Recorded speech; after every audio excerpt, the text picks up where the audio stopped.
Mahiya naman kayo sa inyong kapwa Pilipino. Binastos pa nila ako. What is the law and what Pakinggan ng proceeds of the illegal drug trade ng Duterte. The law enforcement, the highest law enforcement official being head of PNP. Yeah. Now you're hiding this scoundrel, this fugitive. And isa po sa mga kritiko ng Pangulo, sinasabi po nila, and this was placed on social media, sabi nila, sa buong speech daw ng ating Pangulo, hindi daw global leadership ang pinupunto niya sa speech niya. Parang pinupokus niya is yung pwesto ng Pilipinas sa UN Security Council. Ibig sabihin, hindi siya nagfo-focus sa mismong problema ng Pilipinas. Ang pinopokus niya, yung position niya sa UN. Ano po masasabi niyo dyan? For me, kuan is a diversion tactic din sa mga paninira versus sa present administration. Ang totoong nangyari sa atin, walang pakialam diyan sa UN. Ang andon ang topic about women and gender equality. At focus sa whole nation. Kung ansan yung mga something sinabi nga niya sa mga ibang nation. Tama po.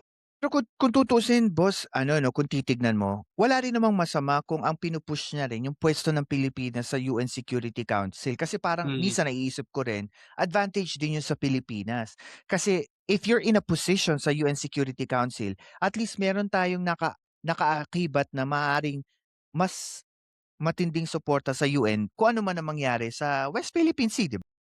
Correct. Kuan, si President, di ba, sa isang yung babae na chairwoman doon, I don't know the real name net, anong country sa, sinabi niya, mga dito, taga-speech, nagsabi pa nga siya, strictly 6 minutes, at kanang we respect every kanang speaker. Yung na-invita, hindi sila basta-basta. So, sinabi doon yung mo na question, we are kanang tawag natin, kanang proposing the Philippines to the world, no? Kasi we are invited. So ilan lang na invite ang Philippines pa.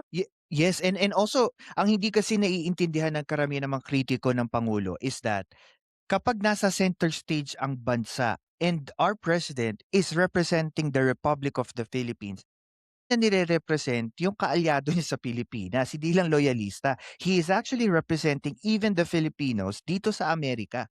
And ako, No. para sa akin, nung No, nakita ko... sorry to cut off niyo ka na, partner. Sige, sige. Si President is not always saying about loyalista, DDS ka ba, or any other kanang grupo. Ang sinabi always ni President, it's all. Yes, and that's what I'm saying. Yun nga po yung sinasabi ko na parang pag tinawag si Pangulong Marcos tulad nito sa center stage ng mundo, 'di ba, tong UN. Siyempre hindi naman tinatawag na Bongbong Marcos loyalista or Bongbong Correct. Marcos, 'di ba? Bongbong Marcos, President of Republic of the Philippines. And I At think anong alam sa UN? DDS. yun nga yung sinasabi ko kasi hindi ko maintindihan sa mga DDS supporters na even doon sa pagpunta niya doon sa UNGA assembly, para bang may issue dahil parang pinopromote niya daw yung sarili niyang politika. Ano Okay. pakialam ang UN sa kanyang political background kasi ang punto lang nila doon, ni-represent nila yung leader ng bansa, hindi yung political party na I think yun yung parang kailangan nilang maintindihan. Another topic na tinouch base niya dun sa kanyang speech, which is talaga malapit sa puso ng Pilipino, yung West Philippine Sea. Bakit nakikita niyo po na kinailangang bigyang diin ng ating Pangulong Marcos itong issue sa Indo-Pacific, lalo na sa West Philippine Sea, sa ating pandaigdigang politika? Very.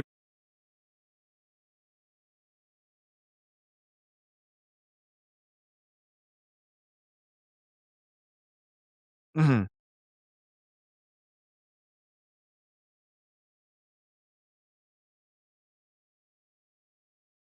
ASEAN.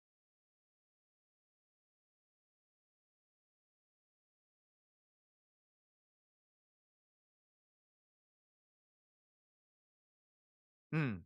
Pinan niya, after this presidency, hindi na siya kuan tawag na mag-politician, mag-private life. At saka ano importante kasi na bilang leader ng bansa, bilang i-promote niya kung ano ang meron ng Pilipinas bagkus kailangan niya ring ipakita sa buong mundo na meron tayong kinakaharap na malaking problema.